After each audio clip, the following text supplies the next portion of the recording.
Hello जय हिंद दोस्तों, मैं शुभम आपका स्वागत करता हूं आपके अपने इस यूट्यूब चैनल शुभम क्लासेस में। जैसा आप सभी को पता है, कल हमारी क्लास नहीं हुई और कल संडे था और हर संडे को हम एक आर्मी का मॉडल पेपर डिस्कस करते हैं। तो आज हम एक आर्मी का मॉडल पेपर डिस्कस करने वाले हैं पूरे 50 प्रश्नों का, जिसके अंदर आपके जीके, साइंस, मैथ, रीजनिंग चारों सेक्शन कवर होंगे। सभी को अपना कंप्लीट टेस्ट लगाना है। मैं उम्मीद करूंगा सेशन आपके आने वाले एग्जाम के लिए बहुत ज़्यादा हेल्पफुल लगेगा। चलिए अपनी क्लास स्टार्ट करते हैं। तो देखिएगा, प्रश्नों की संख्या टोटल 50 है और मैं आपको टारगेट दे रहा हूं 40 प्लस क्वेश्चन राइट करने का। आप ध्यान रखिएगा, सभी को यहां पे 1/4 नेगेटिव मार्किंग भी लगाकर चलना है अपना साथ साथ। अगर आप किसी क्वेश्चन में बिल्कुल श्योर नहीं हैं तो कोशिश करिएगा उस क्वेश्चन को अवॉइड करने का। ऐसा समझिए कि आप अपना एक ओरिजिनल पेपर लगा रहे हैं, आप एग्ज़ाम दे रहे हैं। तो स्टार्ट करते हैं। आज का पहला क्वेश्चन आपके सामने स्क्रीन पर है, आंसर दीजिए। पहला प्रश्न है कि नाथूराम गोडसे ने महात्मा गांधी को गोली कब मारी थी। अब यहाँ पर मैं किसी भी प्रश्न के ऑप्शन नहीं बोलूँगा, क्योंकि हमें आगे मैथ्स और रीजनिंग भी सॉल्व करना है। क्वेश्चन बोलेंगे और डायरेक्ट आंसर की तरफ जाएंगे। आंसर के लिए समय चाहिए तो सेशन को रोकिएगा। नाथूराम गोडसे ने महात्मा गांधी को गोली कब मारी? 30 जनवरी 1948 को। ऑप्शन ए आपका बिल्कुल करेक्ट आंसर है। 30 जनवरी 1948 को गांधी जी की मृत्यु हो गई थी। क्वेश्चन नंबर सेकंड आपके सामने स्क्रीन पर, आंसर दीजिए। चिपको आंदोलन का संबंध किससे है? What is the Chipko movement related to? तो देखिएगा, चिपको आंदोलन का संबंध किससे है? वन संरक्षण से है। यहाँ पे आपका ऑप्शन सी बिल्कुल करेक्ट आंसर है। अगर आप सभी ने ऑप्शन सी को आंसर दिया है तो आपका आंसर बिल्कुल राइट है। एक चीज और ध्यान रखिएगा, चिपको आंदोलन के प्रवर्तक कौन थे? यह भी एग्जाम में क्वेश्चन पूछा जाता है। तो इनका राइट आंसर रहेगा सुंदर लाल बहुगुणा। सुंदर लाल बहुगुणा। थर्ड नंबर क्वेश्चन सामने स्क्रीन पर है। अंतर्राष्ट्रीय साक्षरता दिवस डैश को मनाया जाता है। International literacy day is celebrated on. Option सामने है, आंसर दीजिए। तो अगर आप सभी ने ऑप्शन सी को आंसर दिया है 8 सितंबर, आप सभी का आंसर बिल्कुल करेक्ट है। अंतर्राष्ट्रीय साक्षरता दिवस 8 सितंबर को मनाया जाता है। नेक्स्ट बढ़ते हैं क्वेश्चन नंबर 4 की तरफ। आपके सामने स्क्रीन पर रहेगा, सर एडविन लुटियंस किसके वास्तुकार थे? करेक्ट आंसर ऑप्शन सी रहेगा, राष्ट्रपति भवन के निर्माणकर्ता थे sir Edwin Lutyens. Option C आपका बिल्कुल करेक्ट आंसर है। क्वेश्चन नंबर 5 का आंसर दीजिएगा, सामने स्क्रीन पर है। कनिष्क को किस धर्म के अनुयायी थे? कनिष्क किस धर्म के अनुयायी थे? ऑप्शन आंसर मैच करिए। ऑप्शन सी करेक्ट आंसर रहेगा, कनिष्क बौद्ध धर्म के अनुयायी थे। 6 नंबर क्वेश्चन देखिएगा, सामने है। शहर जमशेदपुर किस नदी के किनारे स्थित है? City Jamshedpur is situated on the banks of which river? चलिए आंसर करिए इस प्रश्न का। आंसर मैच करिए। अगर आप सभी ऑप्शन ए को आंसर दे रहे हैं स्वर्ण रेखा नदी, आपका आंसर बिल्कुल करेक्ट है। क्वेश्चन नंबर 7 सामने है। नाथुला दर्रा स्थित है। हाँ जी, सभी को आंसर पता होना चाहिए इस प्रश्न का। नाथुला दर्रा is located at. Option B correct रहेगा, सिक्किम में स्थित है। चलिए क्वेश्चन नंबर 8 का आंसर दीजिए। भारतीय राष्ट्रीय कांग्रेस की प्रथम महिला अध्यक्ष कौन थी? Who was the first women president of Indian national Congress? तो 1917 के कांग्रेस के कलकत्ता अधिवेशन में कांग्रेस की प्रथम महिला अध्यक्ष कौन थी? Any Besant. ऑप्शन आपका सी करेक्ट आंसर है। नेक्स्ट है क्वेश्चन नंबर 9 स्क्रीन पर। किस खिलाड़ी का संबंध मुक्केबाजी खेल से है? Which player is related to boxing game? Option आपको बी आंसर करना है। मैरी कॉम का संबंध क्रिकेट खेल से है।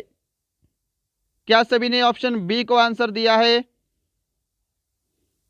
चलिए क्वेश्चन नंबर 10। कुकी जनजाति कहाँ निवास करती है? Where does the Kuki tribe live? Option आपका सी करेक्ट आंसर रहेगा। कुकी जनजाति मणिपुर में निवास करती है। अगर आप सभी ने ऑप्शन सी को आंसर दिया है, आपका आंसर बिल्कुल करेक्ट है। ये मणिपुर के अलावा मिजोरम और असम के कुछ हिस्से में भी पाई जाती हैं। क्वेश्चन नंबर 11 देखिए सामने, महावीर का जन्म कहाँ हुआ था? Where was Mahavir born? तो महावीर का जन्म कहाँ हुआ था? ऑप्शन बी परफेक्ट आंसर है, वैशाली में हुआ था। और पावापुरी में महावीर स्वामी की मृत्यु हुई थी, ये भी ध्यान रखिएगा। क्वेश्चन नंबर 12 देखिएगा सामने, ओमान की राजधानी क्या है? What is the capital of Oman? Answer चाहिए जल्दी से। ओमान की राजधानी क्या है? तो ओमान की राजधानी मस्कट है जी। ऑप्शन ए आपका करेक्ट आंसर है। क्वेश्चन नंबर 13 आपके सामने है, चांदी का सबसे बड़ा उत्पादक देश कौन सा है? Which country is the largest producer of silver? तो चांदी का सबसे बड़ा उत्पादक देश कौन सा है? मैक्सिको है। ऑप्शन आपका डी यहां पर राइट आंसर है। क्वेश्चन नंबर 14 सामने स्क्रीन पर है, अंकलेश्वर कहाँ स्थित एक नगर है? Where is Ankleshwar a city located? तो कहाँ है अंकलेश्वर? गुजरात में स्थित एक नगर है। ऑप्शन आपका डी यहां पर बिल्कुल करेक्ट आंसर है। इसी के साथ क्वेश्चन नंबर 15 है आज का, सेक्शन है सामान्य ज्ञान का last question. Queen of Deccan किसका उपनाम है? देखिए, हिंदी में आपको डक्कन की रानी भी बोल सकता है, ध्यान रखिएगा। चलिए आंसर दीजिए इसका जल्दी से। तो क्वीन ऑफ डेक्कन किसका है? पुणे का उपनाम है। ऑप्शन आपका बी बिल्कुल परफेक्ट है। क्लियर है? चलिए, तो यहाँ पे आपके सेक्शन ए कंप्लीट होता है। जीके सेक्शन बी है आपका 16 से 30 सामान्य विज्ञान। आंसर सभी को देना है, टेस्ट कंप्लीट लगाइएगा और देखिएगा लास्ट में आपको स्कोर कमेंट करना है सेक्शन वाइज। सेक्शन ए में कितने करेक्ट हैं आपके, सेक्शन बी में कितने करेक्ट हैं, सेक्शन सी में, सेक्शन डी में। आंसर करिएगा। सफेद सोना किसे कहते हैं? सफेद स्वर्ण कहते हैं। ऑप्शन बी करेक्ट आंसर रहेगा, प्लेटिनम। अगर आप सभी ने ऑप्शन बी को आंसर दिया है, आंसर करेक्ट है। आंसर के लिए ज़्यादा समय नहीं दे रहा हूं, फटाफट से टेस्ट को लगा रहे हैं क्योंकि आगे हमें मैथ्स और रीजनिंग भी सॉल्व करना है। 17 नंबर क्वेश्चन सामने है, कैल्शियम कार्बोनेट का सूत्र क्या है? What is the formula of calcium carbonate? Option आपका ए करेक्ट रहेगा, CaCO3। ऑप्शन ए को आंसर दे रहे हो, आपका आंसर बिल्कुल करेक्ट है। क्वेश्चन नंबर 18 देखिए जी, सबसे आसान प्रश्न है, सेल्सियस और फ़ारेनहाइट तापमापी एक ही मान प्रदर्शित करते हैं। बताइए किस ताप पर सेल्सियस और फ़ारेनहाइट समान होते हैं? -40 डिग्री ताप पर। ऑप्शन आपका सी करेक्ट आंसर है। 19 नंबर क्वेश्चन देखिएगा सामने है, किस विटामिन में कोबाल्ट पाया जाता है? In which vitamin is cobalt found? Option D answer दीजिए। विटामिन B12 में कोबाल्ट पाया जाता है। क्वेश्चन नंबर 20 है सामने, डिप्थीरिया रोग से कौन सा अंग प्रभावित होता है?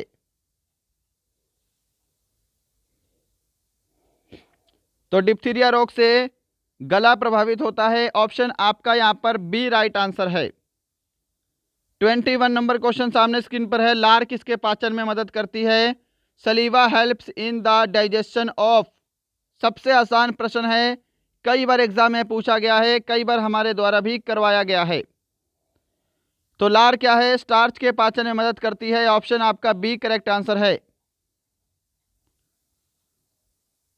22 नंबर क्वेश्चन है, गुर्दे की क्रियात्मक यूनिट क्या है? What is the functional unit of kidney? Answer क्या करोगे? आंसर ऑप्शन बी करना है आपको, नेफ्रॉन। 23 नंबर देखिए क्वेश्चन, ईसीजी किसकी गतिविधियों को दर्शाता है? ECG shows the activities of.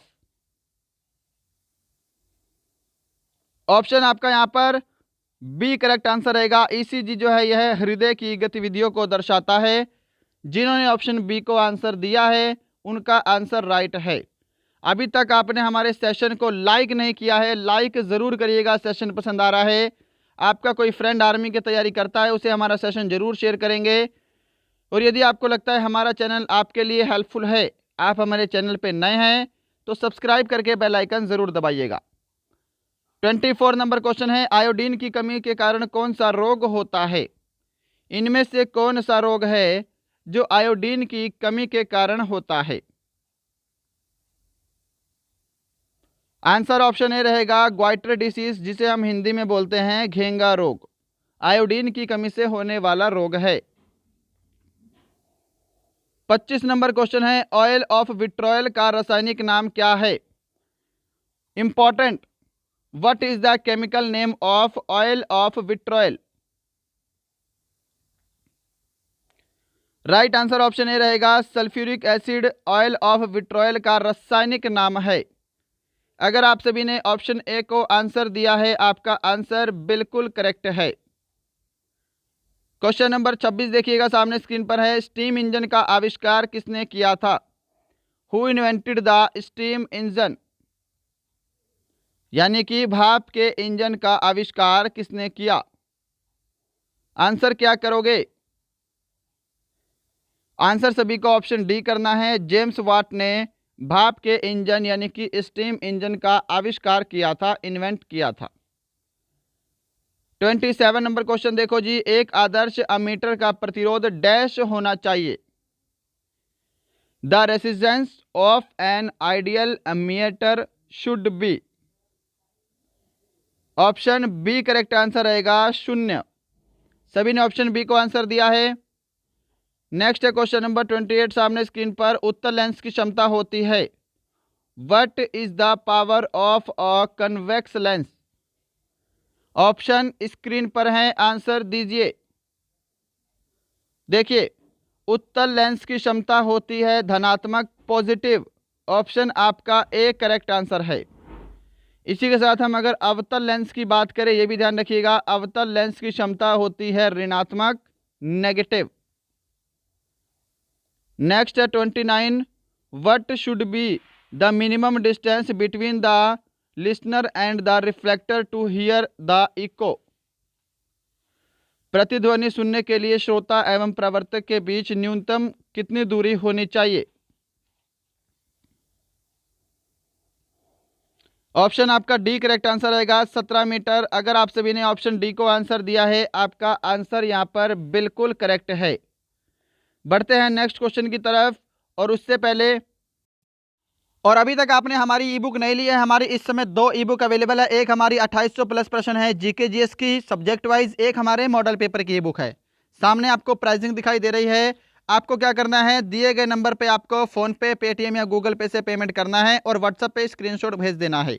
आपको हमारी ई बुक 10 से 15 मिनट के अंदर व्हाट्सएप पर भेज दी जाएगी। अगर आपको कोई और जानकारी चाहिए तो आप हमें कॉल कर सकते हैं दिए गए नंबर्स पे।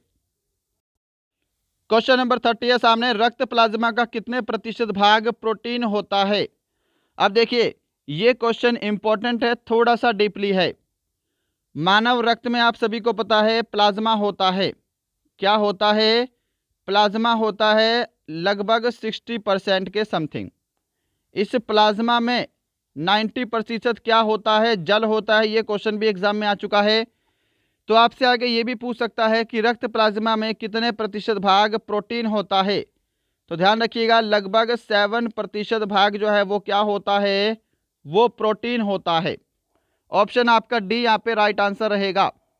ध्यान रखिएगा, थोड़ा सा डीप है पर क्वेश्चन एग्जाम में बन सकता है। तो यहाँ पे आपका सेक्शन ए, सेक्शन बी दोनों कंप्लीट होते हैं। डिस्कस करने जा रहे हैं सेक्शन सी। कॉपी पेन लेकर बैठिएगा और टेस्ट सभी को कंप्लीट लगाना है। लास्ट में सभी का स्कोर मुझे कमेंट बॉक्स में चाहिए। चलिए आंसर दीजिए कि किसी विद्यालय में कुल 600 विद्यार्थी हैं जिसका 4/10 भाग लड़के हैं, तो लड़कियों की संख्या ज्ञात करें। डायरेक्ट निकाला करो इस प्रश्न को। देखिए 600 क्या है, टोटल विद्यार्थी हैं जिसका 4/10 भाग लड़के हैं। अब देखिए ये 4/10 क्या है, लड़के हैं। लड़कियों की संख्या निकालनी है तो इनके बीच का डिफरेंस कितना हो जाएगा, इनके बीच का डिफरेंस 6 हो जाएगा और नीचे आपका 10 आएगा। क्लियर है?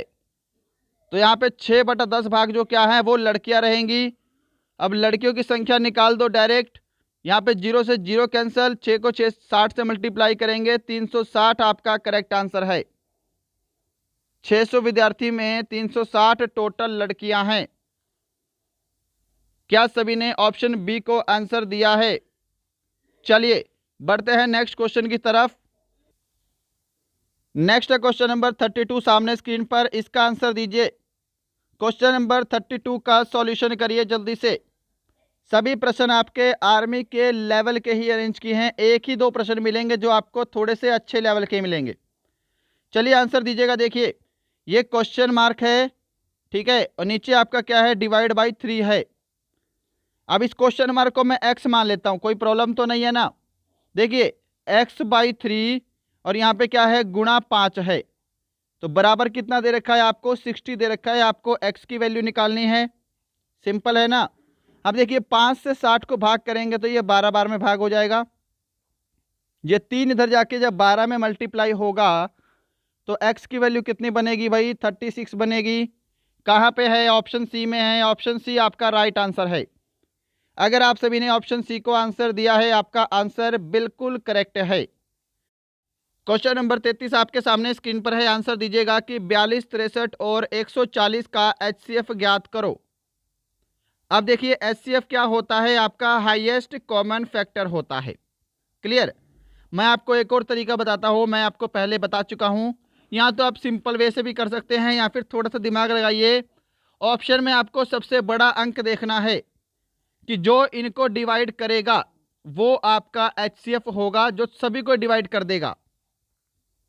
परंतु HCF देखना, जो इसमें सबसे छोटी संख्या रहेगी ना, या तो ये रहेगा या इससे छोटा ही रहेगा। अब देखिए मैं 14 को ट्राई करता हूं तो 14 से 63 भाग नहीं हो रहा है, तो ये आपका HCF नहीं होगा। 9 से ट्राई करेंगे तो 9 से 42 भाग नहीं होगा, तो ये भी HCF नहीं होगा। 21 से ट्राई करेंगे तो 140 भाग नहीं होगा, ये भी HCF नहीं होगा। यहाँ पे 7 ऐसा नंबर है जो इन सभी को डिवाइड कर रहा है और ऑप्शन में भी गिवन है, तो आपका HCF क्या रहेगा, 7 होगा। क्लियर है सभी को? चलिए क्वेश्चन नंबर 34 आपके सामने स्क्रीन पर है, आंसर दीजिए इस प्रश्न का कि 1200 के 5/8 का 74% क्या होगा। करो जल्दी से सोल्व, आंसर के लिए समय नहीं मिलेगा। अगर आपको समय चाहिए तो सेशन को रोकिएगा या फिर वीडियो चलते रहने दीजिए और मेरे साथ साथ सोल्व करिए, पर आंसर मेरे से पहले देने का प्रयास करिए। देखिए 1200 के 5/8 का 74%। चलिए सॉल्यूशन करिए जल्दी से। देखिए 2 0 से आपकी 2 0 कैंसल, 4 दूनी 8, यहाँ पे 4 तिया 12, आगे 2 से कैंसिल करते हैं, 2 तिया 6, 2 सत्ते 14। अब देखिए 5 तिया कितने होते हैं, 15 होते हैं, और 15 में आपको 37 से मल्टीप्लाई करना है। 15 को आपको 37 से मल्टीप्लाई करना है, तो मल्टीप्लाई करिएगा, यहाँ पे आपका 555 यानी कि 555 आंसर रहेगा, ऑप्शन बी। क्वेश्चन नंबर 35 देखिएगा सामने स्क्रीन पर आपके। चलिए आंसर दीजिए कि 72 रुपये क्रय मूल्य वाली वस्तु का मूल्य कितना अंकित किया जाए कि उसे 10% की छूट दी जाए तो 15% का लाभ हो। प्रश्न इंपॉर्टेंट है, इसको हम ट्रिक के साथ करेंगे। देखिए यहाँ पे आपको क्रय मूल्य दिया है, अगर आपको कभी अंकित मूल्य देकर भी क्रय मूल्य पूछेगा तो आप इसको कैसे करेंगे, ध्यान रखिएगा। देखिए ट्रिक है आपकी CP/MP। क्लियर? CP के सामने क्या लिखेंगे, 100 माइनस लॉस परसेंट या फिर डिस्काउंट परसेंट अगर छूट दी है तो, और MP के सामने लिखेंगे 100 प्लस प्रॉफिट परसेंट। ये आपका एक सिंपल सा बेसिक सा फॉर्मूला है। इसको ध्यान रखिएगा, क्वेश्चन आपका आसानी से सोल्व हो जाएगा। देखिए बढ़ते हैं सॉल्यूशन की तरफ। अब सीपी की जगह सीपी रख दीजिए। कितना है कॉस्ट प्राइस? 72 रुपीज़ है ना। इसका कलर चेंज करता हूँ, वेट। देखिए ये आपका 72 रुपीज़ है। 100 माइनस लॉस या फिर डिस्काउंट परसेंट हो जाएगा तो कितना हो जाएगा? यहाँ पे 90 हो जाएगा। नीचे हमारा एमपी है, हमको एमपी निकालना है, मार्क प्राइस यानी कि अंकित मूल्य। और यहाँ पे कितना रहेगा? एक 15% का लाभ है तो नीचे 115 हो जाएगा। अब यहाँ पे आपसे जितना कैंसिल होता है उतना कैंसिल करिए। देखिए 9 से कैंसिल करता हूँ, 9 दहा 90 और यहाँ पे 9 8 72। इतना क्लियर है। अब 115 को 8 से मल्टीप्लाई करेंगे, ये आपस में क्रॉस मल्टीप्लाई हो जाएगा। क्रॉस मल्टीप्लाई करने के बाद ये आपका 10 एमपी बनेगा, बराबर 115 को 8 से मल्टीप्लाई करेंगे। 8 पंजे 40 का 0 हासिल 4, 8 एकम 8, 4 12 का 2 हासिल 1, 8 एकम 8 और 1 9। 10 एमपी किसके बराबर है? 920 के बराबर है। जीरो से आपकी जीरो कट गई, एमपी की वैल्यू कितनी आ गई? 92 रुपीज़। ऑप्शन आपका बी करेक्ट आंसर है। यहां पर जिन्होंने ऑप्शन बी को आंसर दिया है 92, उनका आंसर राइट है। ध्यान रखिएगा, इस स्टेटमेंट को ध्यान से देख लो। सिर्फ ये फॉर्मूला लगा देना है, आपका आंसर आ जाएगा। क्लियर? क्योंकि अगर आपसे एमपी दिया होगा तो एमपी को रख देना, आपका सीपी निकल जाएगा। डायरेक्ट आप कर सकते हो। 36 नंबर क्वेश्चन सामने स्क्रीन पर है, आंसर करिएगा।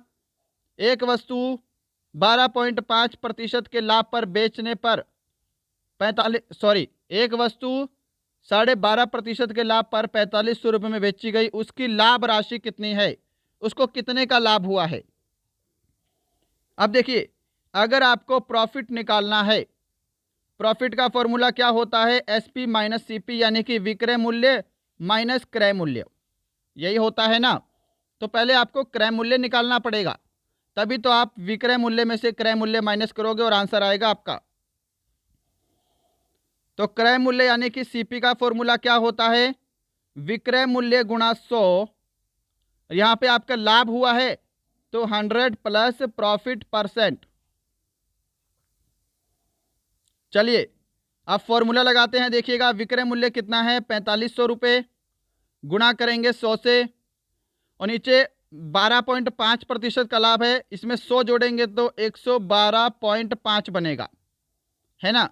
तो ये पॉइंट हटा के मैं नीचे 10 लगाऊंगा, 10 लगाऊंगा तो 10 यहाँ पर नीचे न रहकर ऊपर चला जाएगा।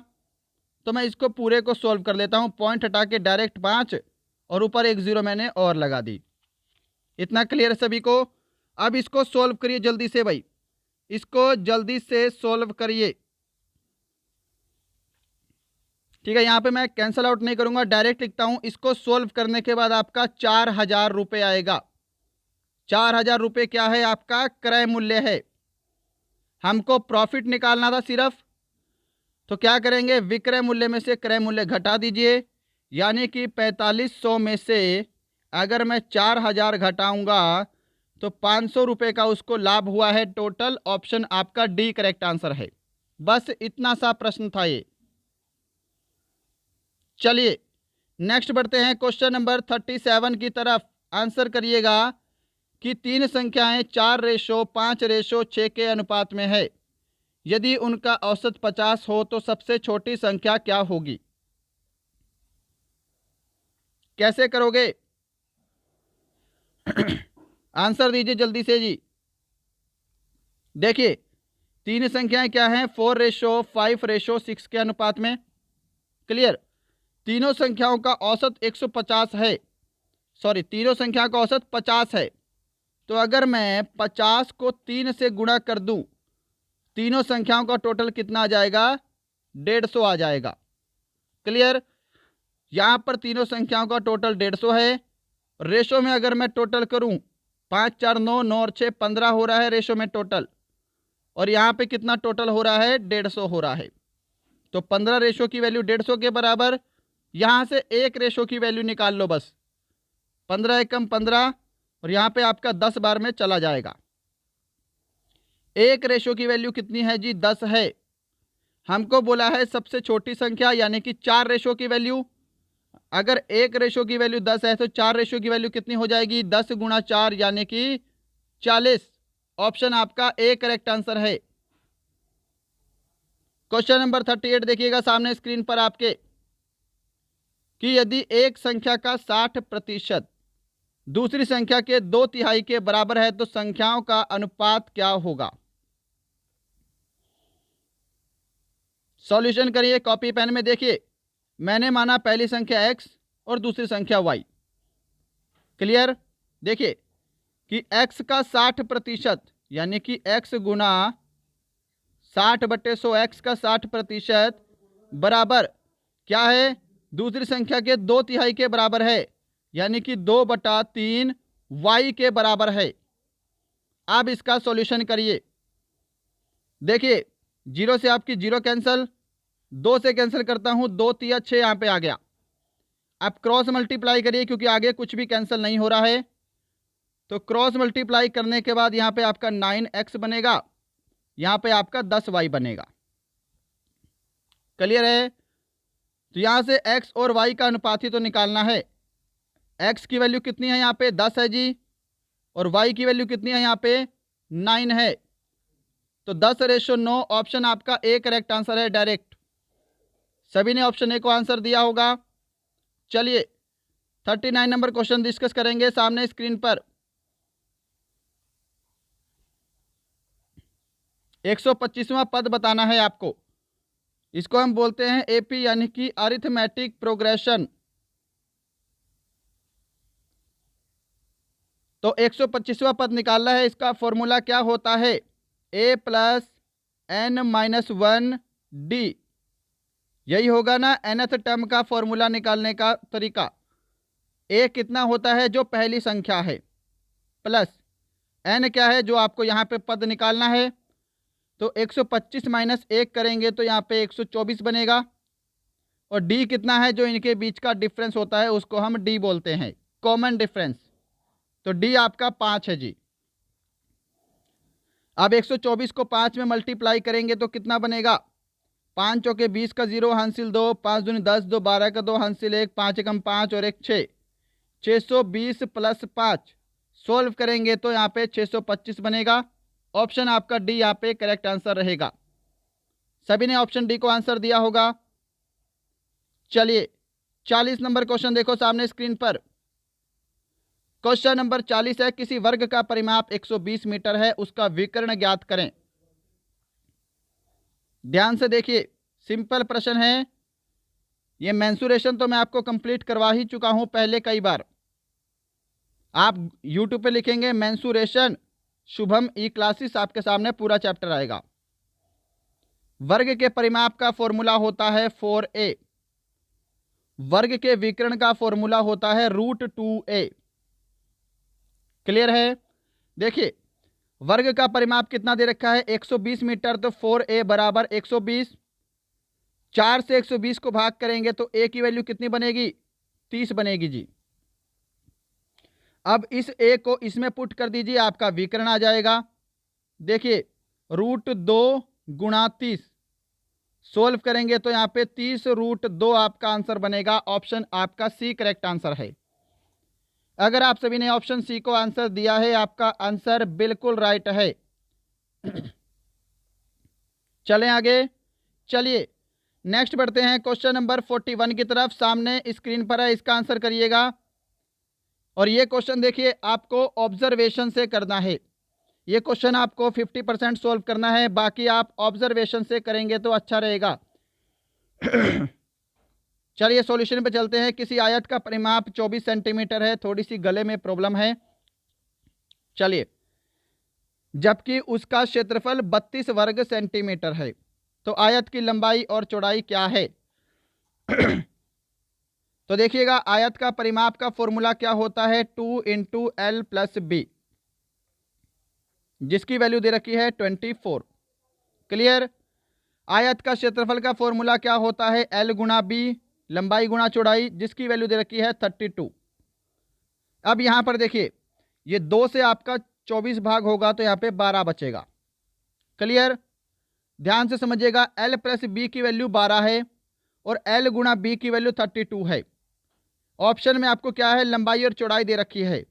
अगर इसको आप बेसिक से सोल्व करने लग गए तो क्वेश्चन लेंथी हो जाएगा, ध्यान रखेंगे। इसको ट्रिक के साथ करेंगे। आपको ऑब्जर्वेशन लगाना है, यहाँ पे ऑप्शन की वैल्यू पुट करके देख लो। पुट करेंगे तो आपका आंसर जल्दी सोल्व होगा। यहाँ पे ऑप्शन सी करेक्ट है। देखिए, एल की वैल्यू मैं 8 रखता हूँ, बी की वैल्यू 4 रखता हूँ, 8 और 4 12, और यहाँ पर भी रख लो 8 गुणा 4, 8 चौके 32। तो यहाँ पे ऑप्शन सी जो है ये सेटिस्फाई कर रहा है दोनों इक्वेशन में। ऑप्शन सी करेक्ट आंसर है।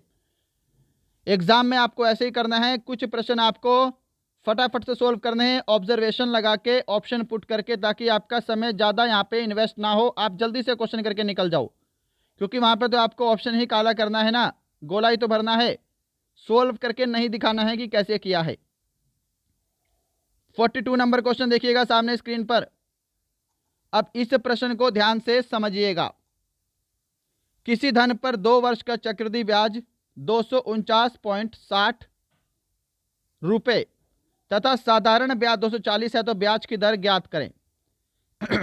देखिए इसको कैसे करेंगे, आराम से। आप सभी को पहले पता होना चाहिए, साधारण ब्याज हर वर्ष समान रहता है। यदि इस साल 120 है तो अगले साल भी 120 रहेगा, अगले 10 सालों तक 120 ही चलता रहेगा। परंतु चक्रवृद्धि ब्याज क्या है, ये हर साल आपका बढ़ता रहता है ना, ब्याज के ऊपर ब्याज लगता रहता है।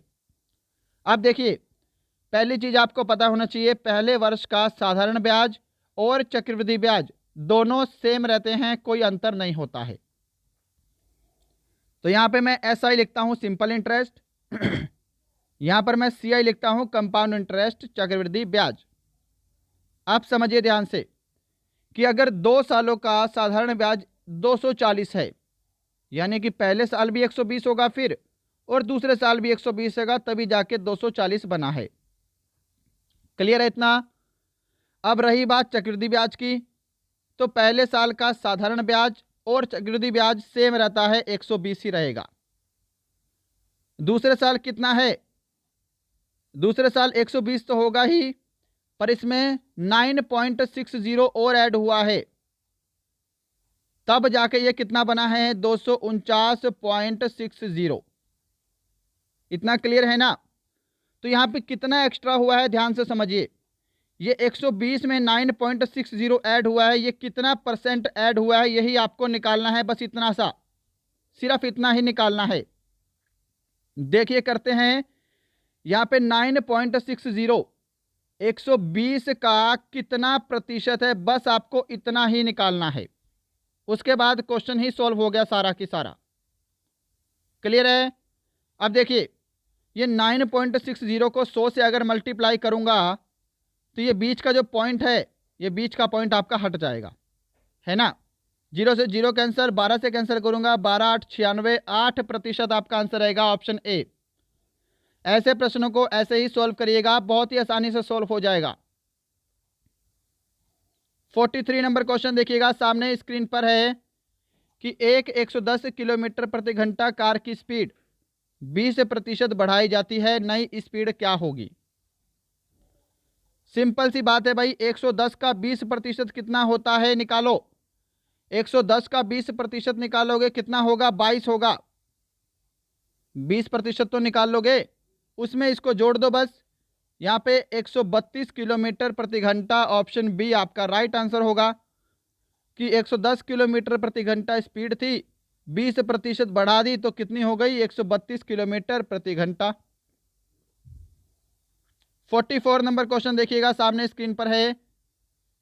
अब देखिए इस प्रश्न को ध्यान से करिएगा, ये टाइम एंड वर्क, ये वर्क एंड वेजेस है। इस टाइप के क्वेश्चन मैंने आपको अभी तक नहीं कराया है, टाइम एंड वर्क का चैप्टर ही मैंने अभी अब तक आपको नहीं करवाया है। चलिए, बोला है कि यदि 3 पुरुष या 4 महिलाएं प्रतिदिन 480 रुपये कमाते हैं, तो 5 पुरुष और 7 महिलाएं एक दिन में कितने रुपए कमाएंगे।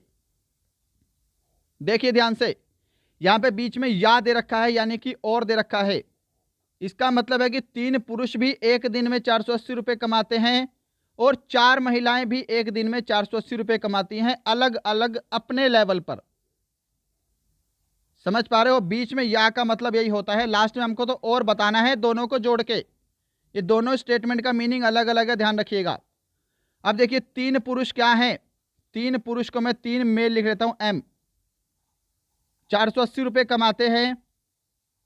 तो अगर मैं 3 को 480 से भाग करूंगा तो यहाँ पे एक आदमी कितने रुपए कमाता है? 160 रुपये। एक आदमी की वैल्यू पता लग गई, एक आदमी कितने रुपए कमाता है? 160 रुपये कमाता है एक दिन में, राइट। अब यहाँ पे 4 महिलाएं हैं, यहाँ पे 4 फीमेल हैं, ये भी 480 रुपये कमाती हैं एक दिन में। तो एक फीमेल यानी कि एक महिला एक दिन में कितने रुपए कमाएगी? 120 रुपये कमाएगी। इतना क्लियर है? हमको पहले एक मेल और एक फीमेल की वैल्यू निकालनी है, सिंपल। ये तभी लगेगा जब बीच में या यानी कि और वाली कंडीशन होगी। अब क्या बोला है आपको? 5 पुरुष और 7 महिलाएं एक दिन में कितने रुपए कमाएंगी? आय कितनी होगी? तो देखिए, एक पुरुष की कितनी है एक दिन की? 160 रुपये। तो 5 पुरुष की कितनी होगी? तो यहाँ पे 5 पुरुष की 800 रुपये हो जाएगी। 160 को 5 से मल्टीप्लाई कर दो, समझ गए? अब एक महिला एक दिन में 120 रुपये कमाती है, तो 7 महिलाएं कितने कमाएंगी? 120 को 7 से मल्टीप्लाई कर दो, 840 रुपये। इन दोनों को जोड़ दो, क्योंकि हमको बोला है ये दोनों मिलकर कितनी, दोनों की आय का टोटल बताना है। यहाँ पे बीच में और है, ऊपर या है, दोनों अलग अलग चीज़ें हैं। इनको जोड़ेंगे तो यहाँ पे कितना बनेगा? 1640 रुपये बनेगा। ऑप्शन आपका ए करेक्ट आंसर है। अगर आप सभी ने ऑप्शन ए को आंसर दिया है, आपका आंसर बिल्कुल करेक्ट होगा। चलिए बढ़ते हैं नेक्स्ट क्वेश्चन की तरफ। अगर इस टाइप का प्रश्न आएगा एग्जाम में तो आप कर लेना, ठीक है। पर ये ध्यान रखना कि बीच में या दे रखा है या और दे रखा है, इन दोनों में अलग अलग क्वेश्चन बनते हैं। या का मतलब तो यही है कि ये दोनों अलग अलग अपने लेवल पे 480 रुपये कमाते हैं। क्वेश्चन नंबर 45 है, मैथ का लास्ट क्वेश्चन, आंसर करिएगा। इसको सोल्व करिए तो बिल्कुल सिंपल प्रश्न है। 729 किसका अंडर रूट है? 729 का अंडर रूट क्या होगा? 27। 27 का स्क्वायर कितना होता है? 729 होता है। चलिए, तो यहाँ पे आपके मैथ कंप्लीट होते हैं। लास्ट के 5% डिस्कस कर रहे हैं, सेक्शन डी रीजनिंग टेस्ट भैया कंप्लीट लगाइएगा। लास्ट में स्कोर कमेंट बॉक्स में चाहिए कि यदि लिक्विड को ऐसे लिखते हैं तो स्पेस को कैसे लिखेंगे, बताइए। कोडिंग रिकॉर्डिंग है आपका। देखिए एल के बाद क्या है?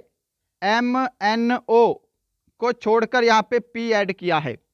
ऐसे ही I के बाद क्या है? JKL को छोड़कर M ऐड किया है। Q को देखिए RST को छोड़कर U ऐड किया है। क्या है? 3 अल्फ़ाबेट छोड़कर चौथा अल्फ़ाबेट यहाँ पे ऐड किया है। ये सीरीज चल रही है। अब ऐसे ही स्पेस का कर लो। S के बाद क्या आता है? TUV को छोड़कर W आएगा। P के बाद क्या है? QRS को छोड़कर T आएगा, है ना। आगे सोल्व ही मत करना। देखो W के बाद T सिर्फ एक ही ऑप्शन में है, ऑप्शन बी में, तो यहाँ पे आपका ऑप्शन बी बिल्कुल करेक्ट आंसर होगा। आगे सोल्व करना है, कर लो। A के बाद क्या है? BCD को छोड़कर E आएगा। आगे आप सोल्व मत करिए, यहाँ पे आपका ऑप्शन बी करेक्ट आंसर है। 47 नंबर क्वेश्चन देखिएगा कि हैजा अगर पानी के द्वारा होता है तो इनमें से कौन सा बिल्कुल परफेक्ट है? तो अगर हैजा पानी के द्वारा होता है तो मलेरिया क्या है? मच्छर के द्वारा होता है। ऑप्शन आपका बी राइट आंसर है। 48 नंबर क्वेश्चन सामने है, श्रृंखला को पूरा करें। करिए जी श्रृंखला को पूरा। देखिए इस क्वेश्चन मार्क को छोड़िएगा, आगे बढ़िए। M के बाद क्या है? NO को छोड़कर P है। P के बाद क्या है? QR को छोड़कर S है। S के बाद T और U को छोड़कर V है। तो यहाँ पे G के बाद क्या है? H और I को छोड़कर यहाँ पे हमको J डालना पड़ेगा। समझ पा रहे हो? ऑप्शन आपका सी करेक्ट आंसर है। चलिए यहाँ पे क्वेश्चन नंबर 49 है, आज का सेकंड लास्ट क्वेश्चन। अब इस क्वेश्चन को ध्यान से करिएगा, क्वेश्चन सुपर इंपॉर्टेंट है आपका डायरेक्शन से। देखिए प्रश्न है कि अमर बद्री के दक्षिण में है तथा चंदू बद्री के पूर्व में है। चंदू के सापेक्ष में अमर की दिशा क्या होगी, ये बताइए। यहां पर देखिएगा, डायरेक्शन एक बार बता देता हूं। ये पूरब होता है आपका, इधर पश्चिम, ऊपर उत्तर है और नीचे दक्षिण है। अब देखिए, अमर बद्री के दक्षिण में है। मैंने सेंटर में अगर बद्री कर दिया तो बद्री का दक्षिण नीचे होगा और बद्री के दक्षिण में कौन है, अमर है। तथा चंदू बद्री के पूर्व में है। बद्री का पूर्व इस साइड है और इस साइड कौन है, चंदू है। चंदू के सापेक्ष में अमर की दिशा क्या होगी, तो क्या होगी, नीचे आपका क्या है जी, नीचे आपका दक्षिण है और इस साइड कौन सी दिशा है, पश्चिम है। तो चंदू के सापेक्ष में अमर की दिशा दक्षिण पश्चिम होगी। ऑप्शन आपका सी करेक्ट आंसर होगा। क्लियर है ना।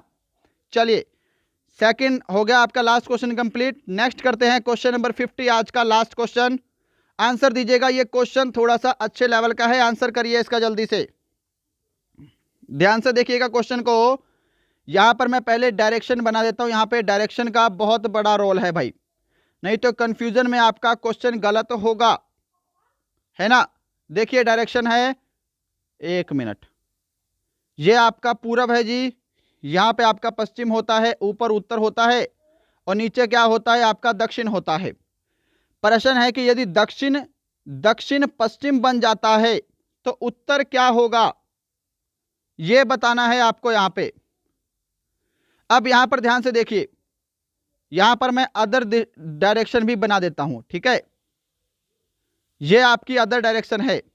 एक्चुअल में क्या है, ये जो बीच वाला है ये आपका दक्षिण पश्चिम होता है ना। परंतु इसने क्या बोला है, इसको भी मैं पूरा कर देता हूं। यहां पर ध्यान से देखिए, ये आपका दक्षिण पश्चिम होता है, क्लियर। ये आपका दक्षिण पूरब होता है, दक्षिण पूरब। क्वेश्चन को ध्यान से समझिएगा। यहां पे आपका उत्तर पूरब होता है और यहां पे आपका उत्तर पश्चिम होता है ना।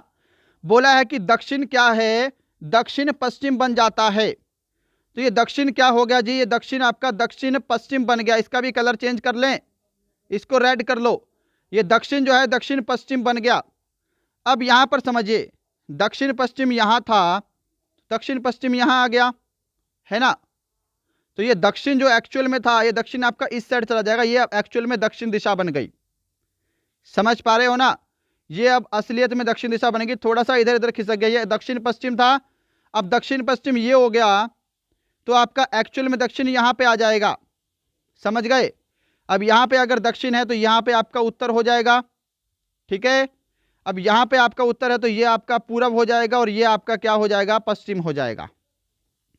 ये आपकी नई डायरेक्शन है। बोला है तो उत्तर क्या होगा, तो ये जो असली में उत्तर था आपका, ये क्या है, उत्तर और पूरब के बीच में आ रहा है। तो उत्तर क्या हो जाएगा, उत्तर पूरब बन जाएगा। ऑप्शन आपका बी राइट आंसर होगा। शायद आपको समझ में अच्छे से नहीं आया होगा, ध्यान से क्वेश्चन को देखिएगा, ठीक है। यहां पर छोटा सा बोर्ड है ना, इसलिए अच्छे से एक्सप्लेन नहीं हो पा रहा है ये क्वेश्चन। आप कॉपी पेन पे खुद से दिमाग लगा के सोल्व करिएगा, आपका राइट आंसर आएगा। क्लियर है सभी को। हाँ जी, एक बार कमेंट कर दो, सभी को समझ में आया है ना ये वाला क्वेश्चन। राइट आंसर क्या रहेगा आपका, राइट आंसर आपका उत्तर पूरब रहेगा। तो चलिए, यही था आज का पूरे 50 प्रश्नों का मॉडल पेपर। बताइएगा आज का मॉडल पेपर आपको कैसा लगा। इन 50 प्रश्नों में आज आपका टोटल स्कोर कितना हुआ है। मैं उम्मीद करूंगा सेशन आपको जरूर हेल्पफुल लगा होगा। अभी तक आपने ई बुक नहीं ली है तो ई बुक जल्दी से लीजिएगा, स्क्रीन पर आपको डिटेल दिखाई दे रही है। स्कोर कमेंट करेंगे सेक्शन वाइज कि सेक्शन ए में कितना राइट है, सेक्शन बी में, सेक्शन सी में, सेक्शन डी में 1/4 नेगेटिव मार्किंग लगाकर। मिलते हैं कल, तब तक के लिए जय हिंद, जय भारत।